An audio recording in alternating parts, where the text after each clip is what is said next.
আসসালামু আলাইকুম রহমতুল্লাহি অবরকাতুহ। সম্মানিত দর্শক, ডক্টর মোহাম্মদ ইউনূসের ঘন ঘন বিদেশ যাত্রা এটি আমাদের রাষ্ট্রের জন্য একটা বিরাট দায় সৃষ্টি করছে এবং বিদেশে গিয়ে তিনি গণমাধ্যমের সাথে কথা বলতে যে স্বাচ্ছন্দ্য অনুভব করেন এবং তার সেই কথাবার্তা বলার কারণে ইতিমধ্যে অসংখ্য তর্ক বিতর্ক বিরোধ তৈরি হয়ে গেছে দেশে এবং আন্তর্জাতিক অঙ্গনে। এবং তার এই যে বিদেশ যাত্রা, এই বিদেশ যাত্রা আমাদের পুরো দেশ জাতির জন্য অহেতুক অনেকগুলো সমস্যা তৈরি করে ফেলেছে। যেখানে বাংলাদেশে একেবারে পাহাড় সম সমস্যা। সেখানে তিনি যে কাজগুলো করার চেষ্টা করছেন, অনেকটা গ্রামীণ ব্যাংক স্টাইলে। যেমন ধরুন বিশ্ব ব্যাংকের সঙ্গে একটা বৈঠক করতে হবে। তারপর IMF এর সঙ্গে একটা বৈঠক করতে হবে। এবং সেই বৈঠক করার জন্য তিনি বিরাট একটা টিম আমেরিকাতে পাঠিয়েছেন। বাংলাদেশ ব্যাংকের গভর্নর গেছে, তারপরে লুৎফে সিদ্দিকী গেছে, তারপর অর্থমন্ত্রী গেছেন, আরও হয়তো অনেকে গেছেন। এবং আমি তাদের যে সকল কথাবার্তা শুনলাম ইন্টারনেটে, তাতে করে আশাব্যঞ্জক একটা সিঙ্গেল ঘটনা এই ভ্রমণে ঘটেনি।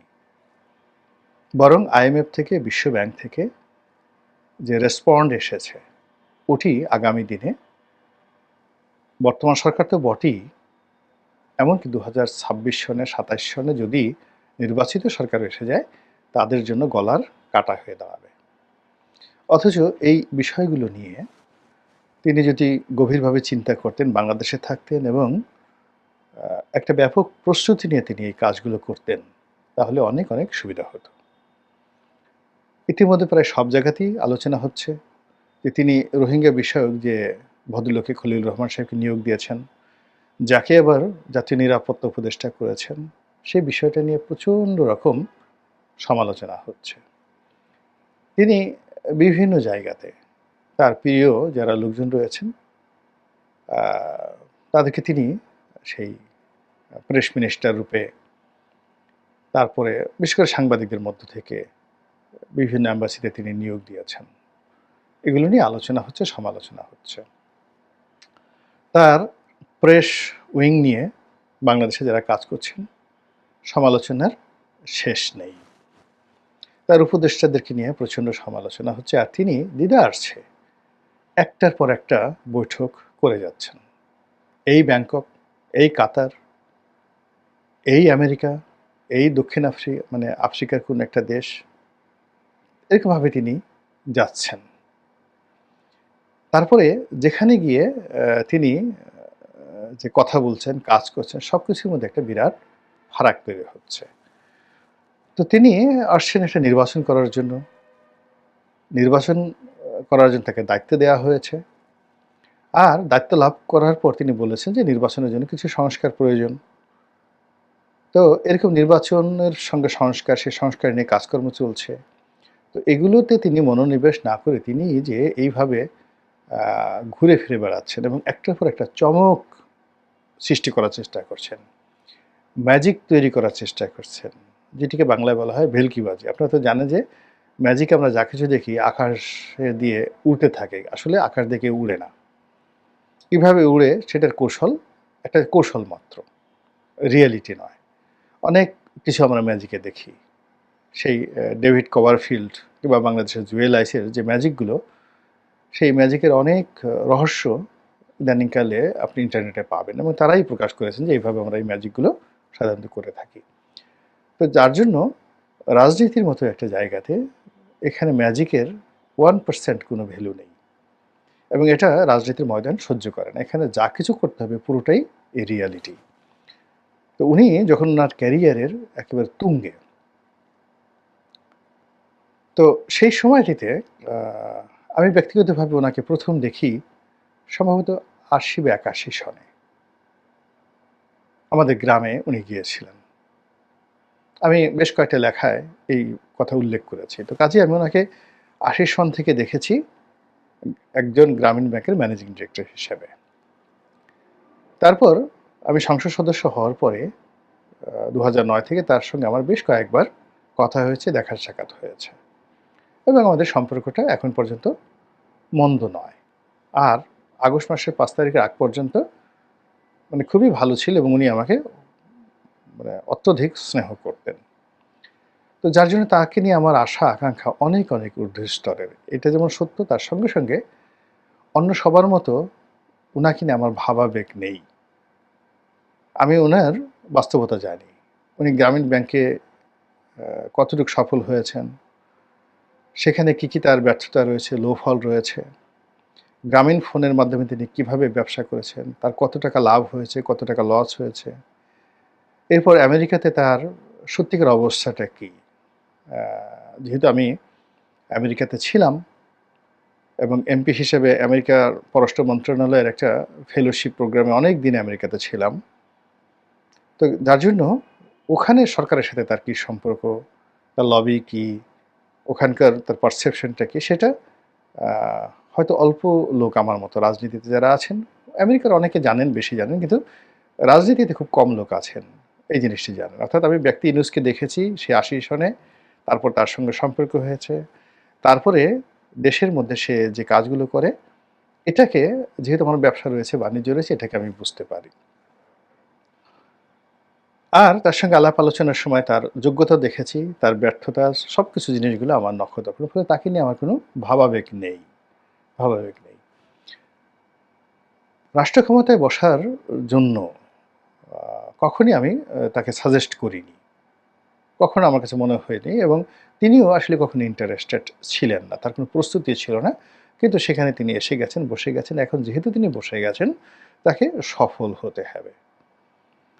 তো মৌলানা আবুল কালাম আজাদ, ইন্ডিয়ান কংগ্রেসের সভাপতি, তিনি যখন পাকিস্তান হয়ে গেল, তখন একটা কথা বলেছেন। তার 'ইন্ডিয়া উইন্স ফ্রিডম' বইতে আপনি পাবেন যে, "আমি আমার জীবনের শেষ ক্ষণ, শেষ মুহূর্ত পর্যন্ত চেষ্টা করেছি পাকিস্তান যেন আলাদা রাষ্ট্র না হয়।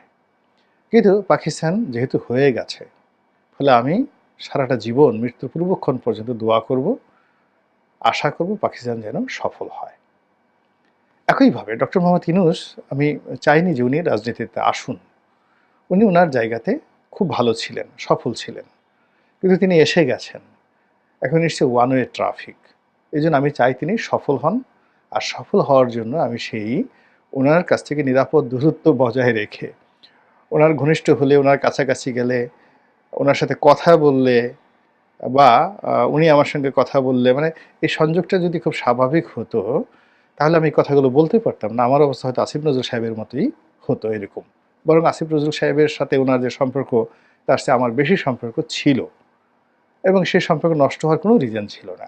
কিন্তু আমি যেহেতু উনার কল্যাণ চাই যে উনি সফল হোক, এজন্য উনার থেকে নিরাপদ দূরত্ব থেকে আমি এই কথাগুলো বলতে পারছি। কিন্তু কাছাকাছি থাকলে তো আমি, এটা একেবারে অসম্ভব আ ব্যবস্থা ছিল। বরং আমাকে এখন উনার এই যত রকম ব্যর্থতার দায়ভার আমাকে নিতে হতো। যেমন শফিক সেখানে আছেন, সাংবাদিক শফিক।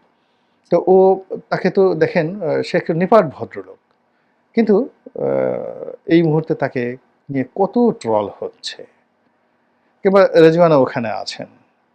তাকে নিয়ে তো এর আগে ট্রল হয়নি। আসিফ নজরুল সাহেব কি বাংলাদেশের হিরো অব দ্য হিরো। তার মধ্যে হিরো ছিল। তো এখন আসিফ নজরুল সাহেবকে দেখে তার জীবন তছনছ হয়ে গেছেন। কিংবা তার মোস্তফা সরোয়ার ফারুকী, তিনি তো তার স্ত্রীকে নিয়ে, তার নাটক নিয়ে, তার সিনেমা নিয়ে ভালোই ছিলেন। এখন দেখেন কি অবস্থা। তা আমার অবস্থা, আমি তো পলিটিক্যাল ব্যাকগ্রাউন্ড থেকে যাওয়া মানুষ। ফলে এই গ্রুপের মধ্যে যদি আমি থাকতাম, তাহলে সবচেয়ে বেশি পচতাম আমি।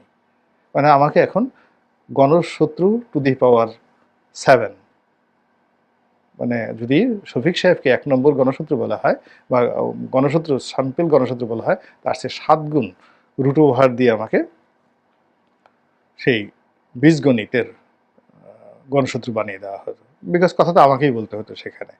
এবং আমি যদি ইউনূস সাহেবের কাছাকাছি থাকতাম, এখানে আসিফ নজরুল সাহেবের কথা বলতেন না, সাখর সাহেবও কথা বলতেন না, রেজনাও কথা বলতেন না, শফিকও কথা বলতেন না, কেউ কথা বলতেন না। মাইক আমাকে কেন্দ্র করেই ঘুরত।